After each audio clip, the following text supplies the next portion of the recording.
এলাকার গোষ্ঠীর নাম এই জান্নাতের এই কিতাবের মধ্যে লেখা আছে। হাবিবে পাক বললেন, এই বাম হাত দেখো, এই বাম হাতে একটা কিতাব আছে, এই কিতাবের মধ্যে সব জাহান্নামী নারী পুরুষদের নাম লেখা আছে। নাউযুবিল্লাহ বলবেন না। সাহাবায়ে কেরাম আল্লাহর নবীকে আরজ করলেন, ফাফিমাল আমালু ইয়া রাসূলুল্লাহ আফালা নাত্তাকিলু আলা কিতাবিনা। ইয়া রাসূলুল্লাহ, কে জান্নাতি হবে এটা যদি চূড়ান্ত হয়ে থাকে পূর্ব থেকেই, কে জাহান্নামী হবে এটাও যদি পূর্ব থেকেই চূড়ান্ত হয়ে থাকে, তাইলে আমল করে লাভ কি? কপালে যা লেখা আছে তাই তো হবে। আমল করে তো, আমলের জোরে তো আল্লাহর ফায়সালার বাইরে যাওয়া যাবে না। ইয়া রাসূলুল্লাহ, আমরা তাহলে যেটা লেখা আছে আমাদের প্রত্যেকের জন্য, ওই তাকদীরের উপরে বিশ্বাস করে আমল, নামাজ, রোজা, তাকওয়া, তিলাওয়াত, তাসবিহ, তাহাজ্জুদ, হজ, উমরা, যাকাত যা আছে সব বন্ধ করে আমরা আমাদের মতো বসে থাকি হাত গুটায়া? আল্লাহর নবী বললেন, ই'মালু ফাকুল্লুন মুয়াসসারুন লিমা খুলিকা লাহ। জোরে কোন আল্লাহু আকবার। হাবিবে পাক বলেন, সাহাবারা আমল করতে থাকো, মসজিদে যাইতে থাকো, প্রচন্ড কুয়াশায় আল্লাহর কথা শুনো, কোরআন তিলাওয়াত করো, আল্লাহকে মানো, নামাজ পড়ো, রোজা রাখো, পর্দা করো, পর্দার পরিবেশ পরিবারে পরিবারে কায়েম করো। জীবনের পরতে পরতে আল্লাহর যত নির্দেশ আছে সবগুলো মানো। মসজিদের মধ্যে আল্লাহকে মানো, মাদ্রাসার মধ্যে আল্লাহকে মানো, ব্যবসা করতে গিয়ে আল্লাহকে মানো, চাকরি করতে গিয়ে আল্লাহকে মানো, রাজনীতি করতে গিয়ে কাকে মানো? আল্লাহ। কথা তো বলে না। আল্লাহ। রাজনীতি করতে গিয়েও কাকে মানো? আল্লাহকে। সংসদে আইন করতে গিয়েও কাকে মানো? বিচার কার্য পরিচালনা করতে গিয়েও কাকে মানো? আল্লাহ। আল্লাহকে মানো। নাকি শুধু মসজিদে আল্লাহ আর এর বাইরে আল্লাহকে মানার দরকার নাই, এরকম কোন সুযোগ টুযোগ আছে নাকি? আল্লাহকে মানতে হবে কিছু জায়গায় না সব জায়গায়? কোরআন মানতে হবে কিছু জায়গায় না সব জায়গায়? শরীয়ত মানতে হবে কিছু জায়গায় না সব জায়গায়? ইসলাম মানতে হবে কিছু জায়গায় না সব জায়গায়? নবী মানতে হবে কিছু জায়গায় না সব জায়গায়? কথা বলেন। আল্লাহ তাআলা কালামে পাকে ইন্না সা'য়াকুম লাশাত্তা বললেন। আল্লাহর নবী তার ব্যাখ্যা করতে গিয়ে নবীজি বলেন, ই'মালু, তোমরা আমল করতে থাকো। কারো গায়ের মধ্যে লেখা নাই কে জান্নাতি কে জাহান্নামী, লেখা আসেনি আপনাদের গেঞ্জির মধ্যে, কিন্তু আল্লাহর নবী বলেন, ই'মালু, আমল করতে থাকো। তোমার আমলেই বলে দেবে তোমার তাকদীরে কি লেখা আছে, তুমি বুঝতে পারবা। আল্লাহর নবী বলেন, শোনো রে, আল্লাহ তাআলা যাকে জান্নাতের জন্য ফয়সালা করে দিয়েছেন, যার নামে আল্লাহ জান্নাতে হিসাবে চূড়ান্ত করে দিয়েছেন, ওই ব্যক্তিটা নিজের হাজারো চতুর্দিকে গুনার আড্ডাখানার ভেতরেও নিজেকে গুনার জগতে ভাসায়া দেবে না। আল্লাহর নবী বলেন, আল্লাহ যেই ছেলেকে, যে মেয়েকে, যে ভাইকে, যে বোনকে, যে নারীকে, যে পুরুষকে জান্নাতি হিসাবে চূড়ান্ত করে দিয়েছেন, আল্লাহ তাআলা মরণের আগ পর্যন্ত জান্নাতের সকল নেক, জান্নাতের সকল কাজ এবং আমলগুলো করা তার জন্য সহজ করে দেবে। কথা বুঝতেছেন নাকি? আল্লাহ যাকে জান্নাতি হিসাবে কবুল করবেন, জান্নাত যার কপালে আল্লাহ লিখে দিবেন। আল্লাহর নবী বলেন, এই মানুষটার সামনে ঘুষের পুটলা থাকবে, সুদের প্যাকেট থাকবে, মদের আড্ডাখানায় যাবে, কিন্তু গলার মধ্যে রশি লাগায় হারাম কাজে তাকে নেওয়া যাবে না। জান্নাতের রাস্তা আল্লাহ তার জন্য সহজ করে দেবেন। সুবহানাল্লাহ। এই জন্য বলেন, আজকের এই জায়গায় আমরা যারা আসছি, কোন প্যাকেট নেওয়ার চিন্তা ভাবনা আছে নাকি? বিরিয়ানি না, 1000 টাকা করে নোট না, কার জন্য আসছি? আল্লাহ। কথা বলে না, কার জন্য? জবান খুলে ঈমানি চেতনার আওয়াজ দিয়ে বলেন, কার জন্য? সুতরাং সবাই বলি আলহামদুলিল্লাহ। আল্লাহকে খুশি করবার জন্য প্রচন্ড ঘন কুয়াশা শীতকে উপেক্ষা করে যারা বসছি, আল্লাহ যেন পরকালের সব আযাব থেকে, সকল গজব থেকে, সকল শাস্তি থেকে আমাদেরকে, আমাদের ছেলে, আমাদের আত্মীয় স্বজন, আমাদের মা বাবা সবাইকে মুক্ত করে দেন। আমিন কন। আল্লাহ যেন আমাদের সবাইকে সপরিবারে জান্নাতে নবীর সঙ্গে দেখা করার তৌফিক দান করেন। আমিন কন। জান্নাতি হওয়ার জন্য আল্লাহ তাআলা কালামে পাকে বলে দিয়েছেন, একদল হবে জান্নাতি, একদল হবে জাহান্নামী। একদলের রাস্তা হবে জান্নাতি, একদলের রাস্তা হবে জাহান্নামী। মুসলমানের ঘরে জন্ম নিবে কিন্তু মদ খাবে, গাঞ্জা খাবে, এরকম আছে না নাই? মদখোর, গাঞ্জাখোর। মুসলমানের ঘরে জন্ম নিবে, নামাজ পড়ে 5 ওয়াক্ত, ঘুষ খায় 10 ওয়াক্ত, আছে না নাই? কথা বলেন না কেন?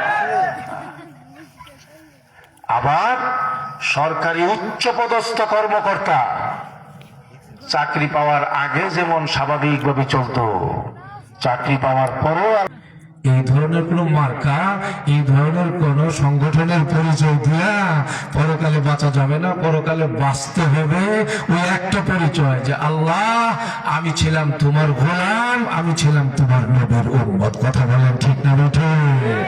এটাই হবে আমাদের বাঁচার একমাত্র রাস্তা। কবরে নেওয়ার পরেই তো প্রশ্ন হবে 3টা। এই প্রশ্ন তো আগের থেকেই ঘোষণা দিয়ে দেওয়া হয়েছে। मुर्दा को जब रखा जाए नीचे गोरस्तान के तब आएंगे 2 फरिश्ता सामने मुर्दा जान के, फिर पूछेंगे वो फरिश्ता रब तुम्हारा कौन है, मुर्दा मोमिन तब कहेगा रब मेरा अल्लाह है। फिर पूछेंगे वो फरिश्ता दीन तुम्हारा क्या है, मुर्दा मोमिन तब कहेगा दिन मोरा इस्लाम है। আমি ইসলাম নিয়ে বাঁচছি, ইসলামের জন্য আমার জীবন ছিল, ইসলামের জন্যই ছিল আমার মরণ। বাঁচছি ইসলামের জন্য, মরছি ইসলামের জন্য। প্রকাশ্যেও ইসলাম, গোপনেও ইসলাম, সব জায়গায় ইসলাম। ইসলাম ছিল আমার চেতনা। দুনিয়াতে যার জীবনটা হবে ইসলামের জিন্দেগি, জান্নাতে যাওয়ার আগে কবরটাকে আল্লাহ জান্নাতের বাগান বানায় দিবেন। সুবহানাল্লাহ বলবেন না? মুর্দা মুমিন তব কহেগা दिन मोरा इस्लाम है, और पूछेंगे वो फरिश्ता वो तुम्हारा कौन है, मुर्दा मोमिन तब कहेगा वो मेरा रसूल है। এই প্রশ্ন হবে, বুখারী শরীফের হাদিস। তোমার রবকে, তোমার দিন কি, তোমার চলার পথ এবং পদ্ধতি কি ছিল, এই সব নিয়ে প্রশ্ন হবে। এই মুর্দা মুমিন যারা হবে, এই মানুষগুলো সঠিক জবাব দিবে। আর আল্লাহ গায়েব থেকে আওয়াজ দিয়ে বলবেন ফেরেশতাদেরকে, আনসাদাকা আবদি, আমার এই বান্দাটা স্কুলে পড়ুয়া ছিল, কলেজে পড়ুয়া ছিল, ভার্সিটি পড়ুয়া ছিল, ম্যাট্রিক পাস করেছে, আইএ পাস করেছে, বিএ পাস করেছে, মাস্টার্স করেছে, ডক্টরেট ডিগ্রি নিয়েছে, ব্যারিস্টার হয়েছে, শিল্পপতি হয়েছে, এমপি হয়েছিল, মন্ত্রী হয়েছিল, ক্ষমতাধর ব্যক্তি হয়েছিল। জীবনের পরতে আমি আল্লাহকে মেনেছে, আমার ইসলামকে মেনেছে, আমার নবীকে মেনেছে। 3 প্রশ্নের জবাব সে যা দিয়েছে, আমি আল্লাহ ঘোষণা দিলাম সে সঠিক জবাব দিয়েছে। তাকে আর কষ্ট দেওয়া যাবে না। জান্নাত থেকে বিছানা নিয়ে কবরে তার জন্য বিছানা দাও। সুবহানাল্লাহ।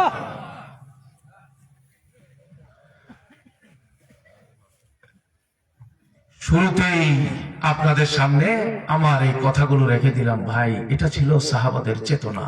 সব জায়গায় মাহফিলের মধ্যে নারায়ে তাকবীর আল্লাহু আকবার, মসজিদের মধ্যে নারায়ে তাকবীর আল্লাহু আকবার, মাঠের ময়দানে নারায়ে তাকবীর আল্লাহু আকবার। এই শুধু মুখে মুখে স্লোগান, আর যখন কাজে কর্মে ইসলাম প্রতিষ্ঠা করতে হবে তখন আর মনে থাকে না এই জীবন, এই জিন্দেগি, এই চরিত্র বর্তমান সমাজের অনেকের মধ্যে পাওয়া গেল, সাহাবাদের মধ্যে এই চরিত্র ছিল না।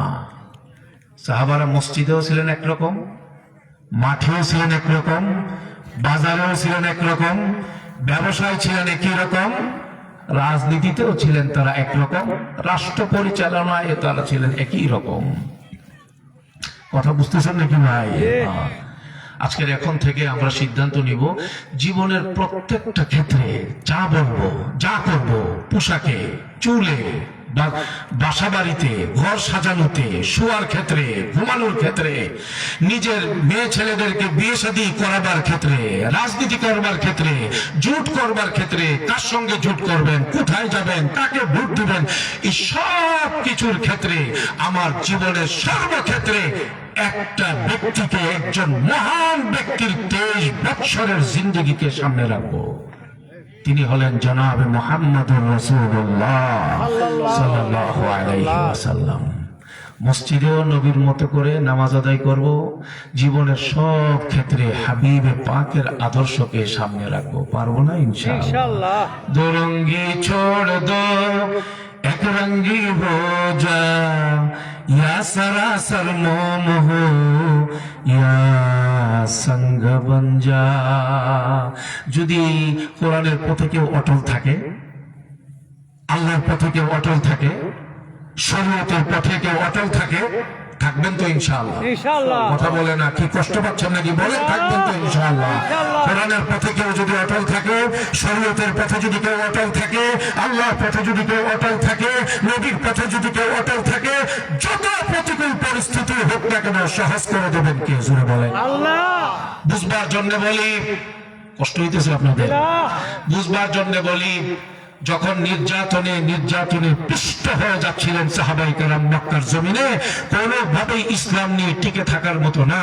আল্লাহর কথা বললেই মায়ের খায়, নবীর কথা বললেই মায়ের খায়, চাবুক দিয়ে আঘাত করা হয়, পাহাড়ের উপরে নিয়ে আঘাত করা হয়, বাবাকে আঘাত করা হয়, মাকে আঘাত করা হয়, ছেলেকে আঘাত করা হয়, বড় নেতাকে আঘাত করা হয়, ছোট সাহাবীকে আঘাত করা হয়, কেউ মুক্ত না। তখন আল্লাহর নবীর মায়া লেগে গেছে, সাহাবাদেরকে লক্ষ্য করে বললেন, সাহাবারা, তোমরা যদি যেতে চাও, এই জুলুম থেকে মুক্তি চাও, তাহলে আল্লাহ তোমাদের জন্য একটা নিরাপদ রাষ্ট্র আল্লাহ তাআলা বেছে দিয়েছেন, চূড়ান্ত করে দিয়েছেন। ওই রাষ্ট্রটা হবে নিরাপদ, ইসলাম নিয়ে বসবাস করবার জন্য। ওই রাষ্ট্রের একজন বাদশাহ আছে, যে বাদশার দেশে কাউকে জুলুম করা হয় না। ফাইন্না ফিহা মালিকান লা ইউজলামু ইনদাহু আহাদ। জুলুম করা হয় না ওই বাদশার দেশে কাউকে। তোমরা যদি চাও ওই দেশে যেতে পারো। ওই দেশটার নাম হলো হাবশা, ইথিওপিয়া। ওখানে যেতে পারো। সাহাবাদের জামাত গেছে ওখানে। জোরে একটা তাকবীর লাগান কোন আল্লাহু আকবার। ওনাদের তো অনেক ব্যস্ততা, আমরা নিজেরাও বুঝি। বাকি ব্যস্ততা অনেক বেশি আপনাদের, পরেও কি করা, আল্লাহ রাসূলের কথা শুনবার জন্য আল্লাহ তাআলা আগ্রহ দিলের ভিতরে তৈরি করে দিয়েছেন। আল্লাহ সবাইকে কবুল করেন, জান্নাতের জন্য কবুল করেন। আমিন কোন ভাই।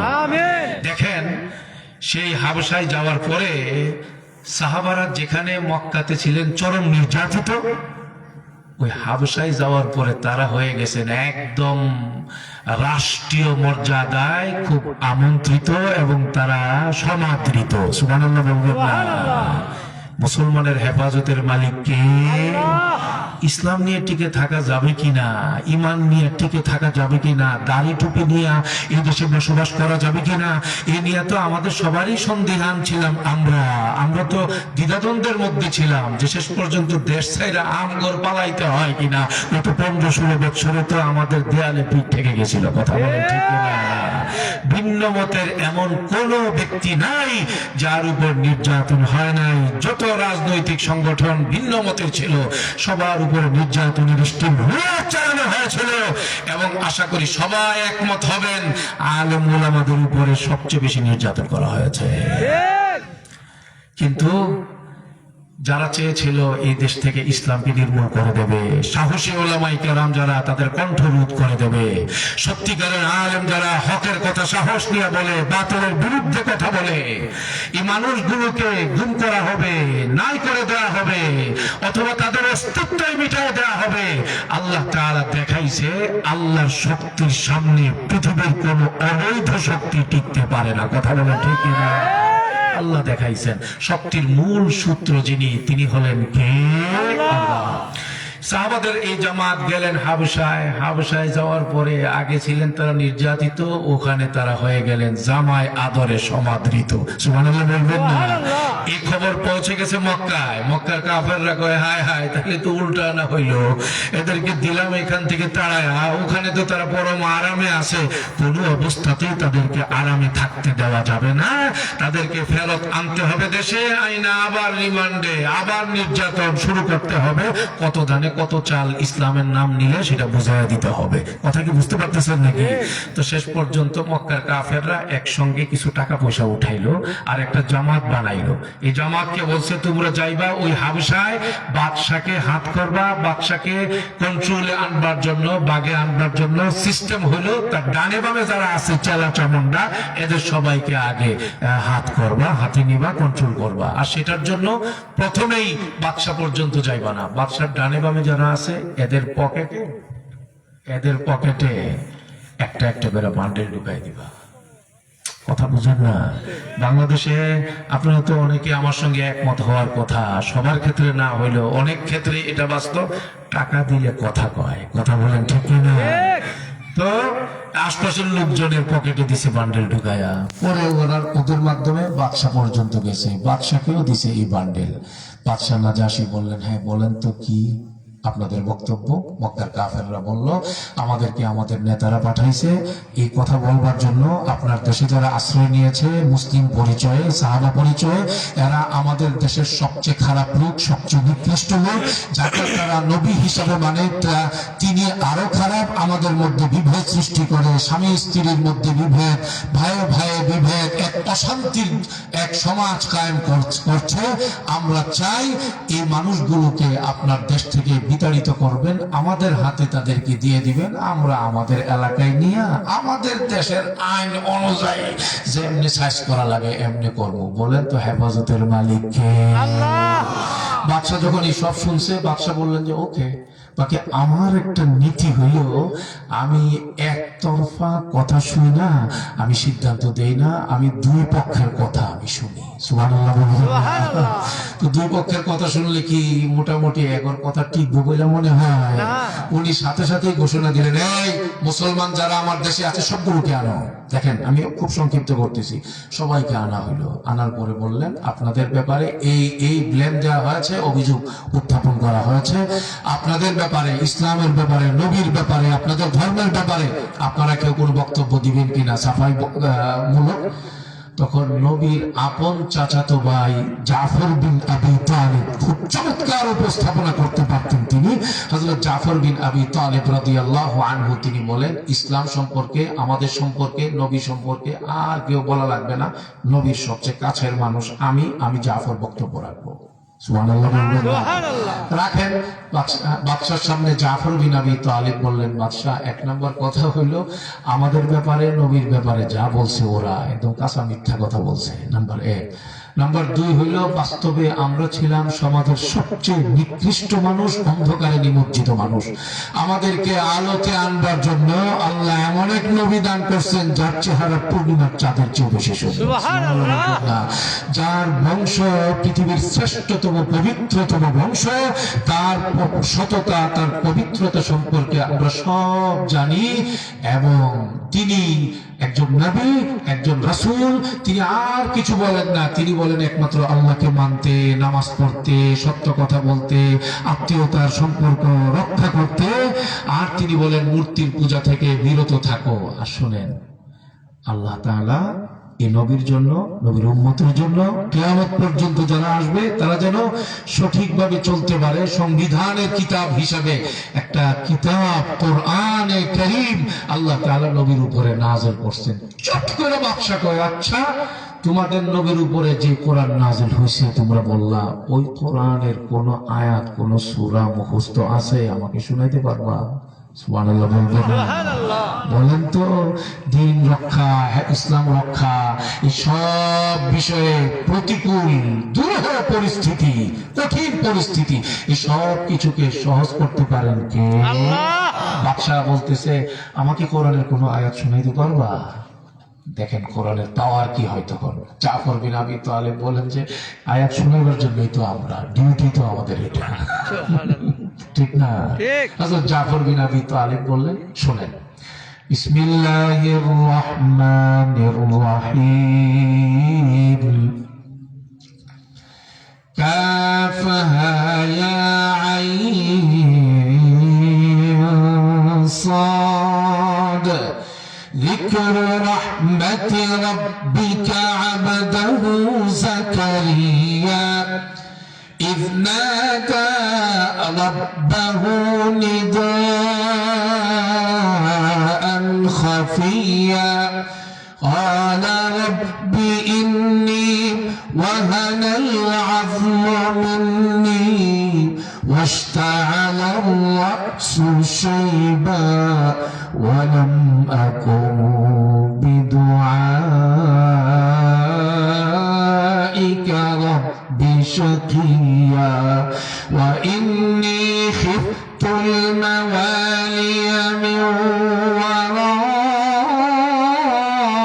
ورائي وكانت امرأتي عاقرا فهب لي من لدنك وليا يرثني ويرث من آل يعقوب واجعله رب رضيا يا زكريا إنا نبشرك بغلام اسمه يحيى لم نجعل له من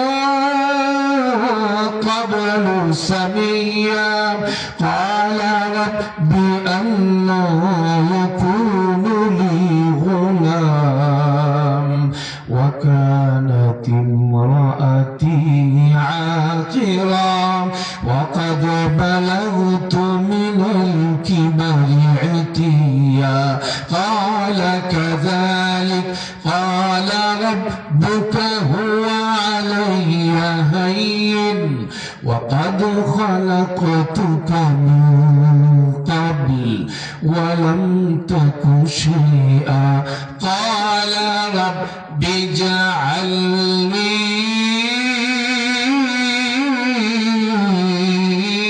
آية الله أكبر তিলাওয়াত করতেছেন জাফর বিন আবি তালিব। যে বলেন তো, আমি তো দুর্বল মানুষ, আমি তিলাওয়াত করছি। যে বলেন তো, এই যে শুনলেন আল্লাহর কালাম, গানের মজা বেশি না কোরআনের মজা বেশি? কোরআনের মজা কোন তুলনা হয়? এরকম নিয়ত করতে পারেন কিনা, আজকের এখন থেকে মরণ পর্যন্ত জীবনে গান দেখবো না, শুনবো না? পারবেন? ইনশাআল্লাহ না, আওয়াজে কই জীবন হইব না। এটা পারবেন? ইনশাআল্লাহ গান পরিহার করবেন, পড়বেন কোরআন, শুনবেন কোরআন। কারা কারা পারবেন আল্লাহকে হাত দেখান। মাশাআল্লাহ, নারায়ে তাকবীর। আল্লাহ এই হাতগুলোকে কোরআনের জন্য কবুল করো, আমিন। জান্নাতের জন্য কবুল করো, আমিন।